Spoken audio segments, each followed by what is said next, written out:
Hey guys, it's been a while. What, signing day was the last time? So a little bit's happened since then.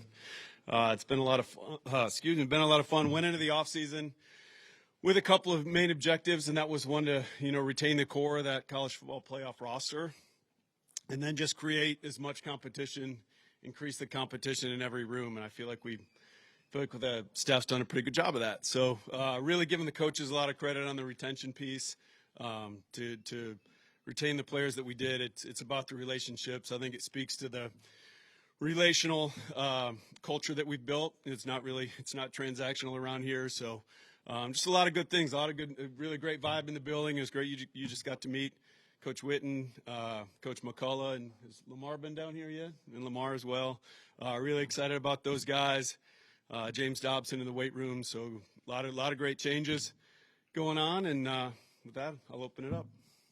Okay, we'll start on the right side. First row, Mason Young, Tulsa World. Yeah, Jim, you just talked about it there, but being able to retain a lot of core from last year, how big was it to get Kevin Lewis and Isaiah coming back? Yeah, that was incredible. So there was 3 guys that came to me asking about reaching out to NFL GMs and kind of gauging where the league was on them, and Kip and Isaiah were 2 of them. So yeah, those guys both had opportunities to go to the NFL, and so to get them back is huge. They're both leaders for us. I think everyone's heard me say game day Kip is different. It would have been really hard to replace his juice on game day, so we're glad we got Kip back. And Isaiah, it's hard to lose playmakers, so really cool to get those guys back. I'm just curious about what you think you've taken from sort of the first year you were here into this, and just made it better in terms of, whether it's going after certain guys, keeping other guys. I don't know. What have you learned that sort of translated to make this as successful a go as it seems to be? Well, what I've learned, how much time we got up here? I've learned a lot. No, I just think the biggest thing over the past year, because, it feels a lot different standing up here now than it did a year ago. There's been a lot. Just getting the process, the structure in place, building the trust factor with the coaches. It's been a lot, but we're just in a totally different place right now than we were a year ago. So everything's a learning lesson. I was just left Brent's office, and we were talking about some things, and just even going through the December portal for the first time. Retaining the roster. We kind of had to massage that process a little bit, because I spoke to the team in late October before the Tennessee game. A lot of schools at that point were already talking to their players about coming back for 2026, and I told the guys, I'm like, you win these next 4, we're in the college football playoffs. So let's stay focused on the 25 goals. Some of these schools don't have anything left to play for. So, but going through that process, if I would have known where some of the portal numbers ended up, going on the retention side, maybe we would have been able to keep a couple more players. But I thought, it's a constant learning process. It's every day. Next to Jenny, we'll go to Barry. Yeah, Jim, you got so much resources to allocate for players. How important is it to know how much to spend on the guys on the market and the guys to retain? And is it purely economical, or is there an art to it? How would you? Yeah, Barry, I would say that's probably the biggest challenge right now in college football for someone in my position, is just there's no transparency across the landscape of what is being paid. So talking to friends in the NFL, if they want to go get a left tackle in free agency here, which I think we're coming up here on NFL free agency, but they know what they're going to pay, whether it's a solid starter, a Pro Bowl left tackle. They kind of know they're within a range. College football, the lack of transparency makes it difficult. So we do. We've got great resources, and part of our resources are our coaches and our players. I think a really cool illustration of that was Saturday night, Future Freaks weekend. I know I can't speak to much of that, Mike. But having our players, we had a dinner at a restaurant here in town, and the amount of our players and our best players and some of the guys that are going on to the NFL showed up at this dinner. They are our best recruiters. So, we've got a lot of resources in place. And, but in terms of how you allocate that, yes, back to your original question, there's at each position, we know what we want to spend. We have, a percentage allocated, but you can deviate for the right guy or to retain the right guy or go get the right guy. So, but we do try to stay within, kind of the guidelines we've put out for ourselves.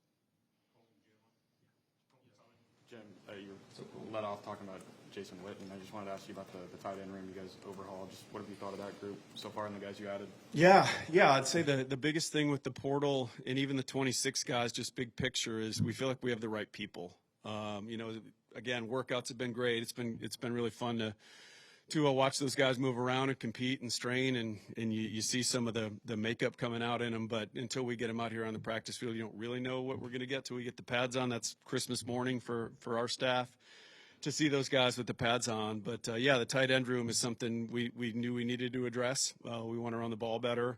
So to get a Hayden Hansen and Rocky Beers and all the starts those guys bring, and Jack Van Dorseleer is a guy that's got a really high ceiling, played right away in the SEC. So that room really kind of flipped.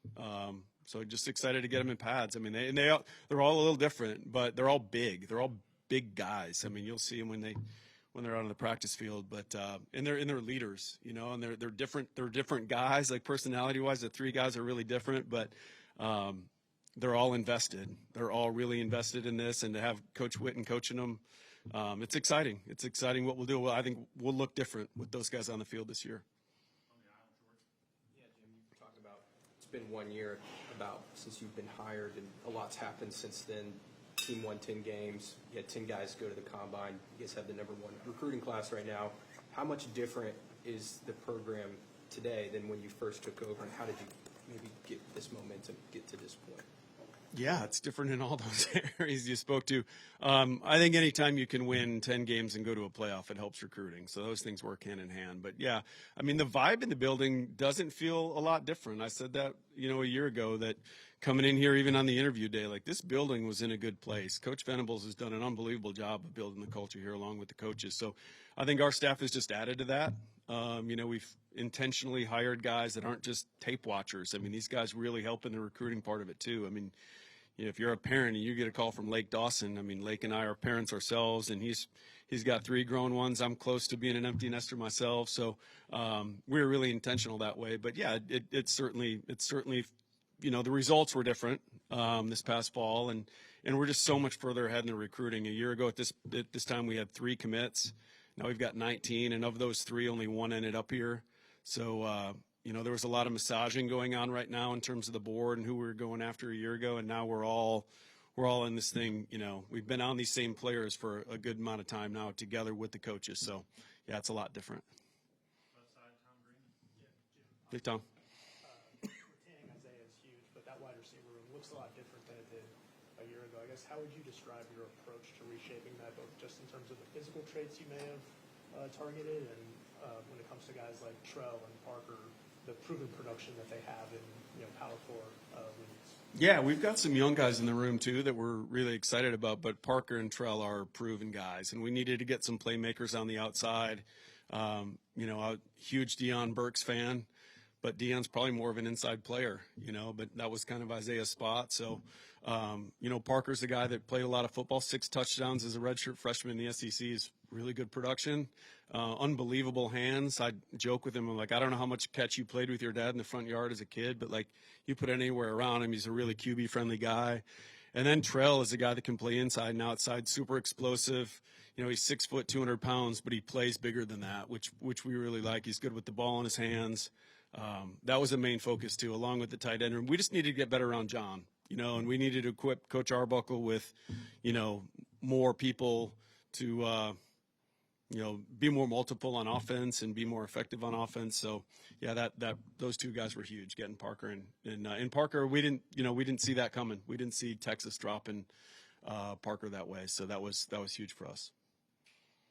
Yeah, Jim, you talked about kind of the linebacker room. You had some shuffling there. Just what did you see from Cole from Michigan and bringing him in to kind of fill that spot?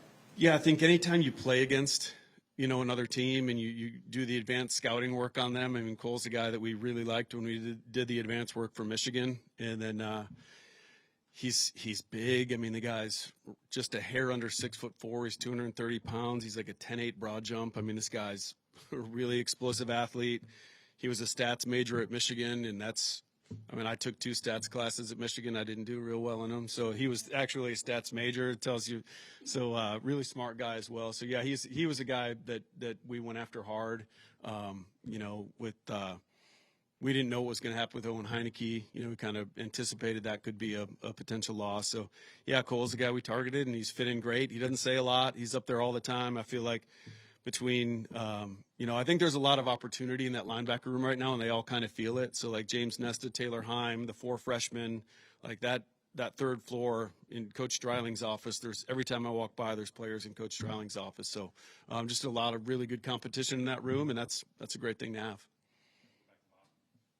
Jim, the first week the portal's open, you get all the splash people that you're trying to bring in. But how important or how tough is that second week when you're trying to add those final pieces? Yeah, it's different than NFL free agency. We had a really good plan. It was cool to like sit back after the weekend and how it all unfolded. I think we brought in 11 players the first weekend of the portal and signed 10 of them. So that speaks to, the plan. Charlie Parkinson did a great job on the college side and our staff getting all that lined up. But it's not like the NFL. Like in the NFL, you feel like if you're smart and you have the right approach, you can sit out the first week of free agency and get some good value. That was not the portal. It's kind of an inflationary market. The longer you sit out, the more the prices go up for guys that are lesser players. So that was I thought that's how it would play out, but that was a good, learning lesson as well. But no, we really got aggressive for the guys we think could come in and play and fill a role right away. And then we filled in with guys, second week that will fill roles and competitive guys, and we really like them as players. But the guys we went after right out of the chutes, we expect to get a lot from.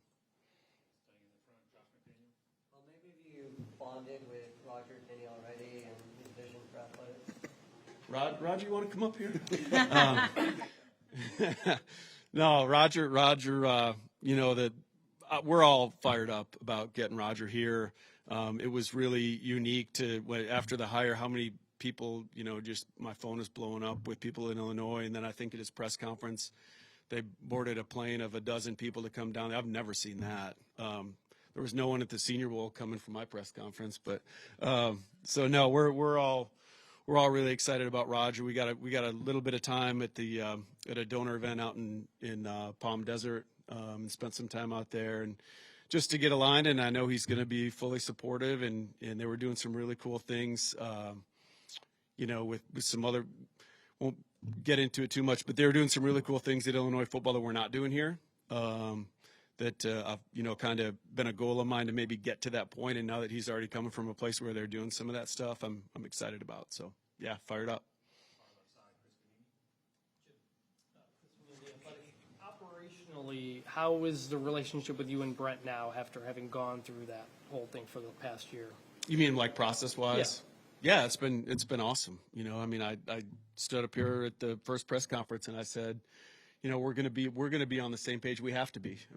I just left his office and we talked through that again. Like we have to be in full alignment. Our relationship is the most important one in the building, so we have to be aligned. And I think this past weekend shows we're moving in a really good direction. We will never bring a player into this program that coach doesn't want. We're going to attack guys that Coach Venables and I have a shared vision on, and when he's got full conviction on a guy, we're going to go get him for him. So, it's been great. Part of recruiting is sales. I'm not a great salesman, but that's part of the reason I took the job. I believe in Brent. And I told that to the recruits and their families this weekend. That's the reason I'm here. I was in a job. I liked my former job. I wasn't looking to get out of that job, but to come here with a guy like that I believe we can win national championships with, that's what it's all about. So no, we're in a great spot. The building's in a great spot. There's just a great vibe right now. So again, coming off Saturday, there's a lot of really good momentum. So you're catching us at a good time, but everything's really positive right now. Hey, Jim. What gets lost, I think, with people talking about NIL, but obviously the ultimate goal for players is to get to the league, to the NFL. As a front office, is there an advantage that you have as a program, being involved, with the Senior Bowl, being able to advise guys on how to handle things post-college career? Yeah, I hope so. Sure. There's just decades and decades of relationships there. So I think the biggest thing is they're going to, NFL teams are going to trust what they're getting coming out of Norman, Oklahoma. Again, I'm never going to lie for our players.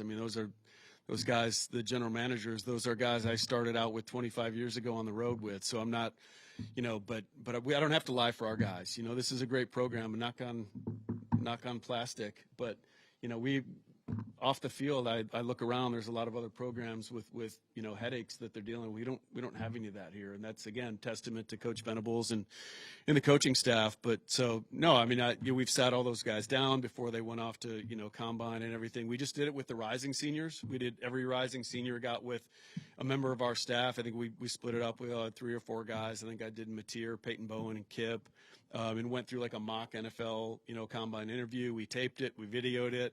We got them feedback. So, yeah, we're trying to get those guys ready. But the coolest part of the combine, everyone saw Deion Blazes 40 and Grayson and Spears Jennings. I think all 3 of those guys were the fastest 40 in their group. Someone can correct me if I'm wrong, but they all blew it out, and you can see that on TV. But the coolest part for me was just my phone blowing up with guys over the course of the 4 or 5 days of Indy of, man, so-and-so just walked out of our interview room, and he crushed it.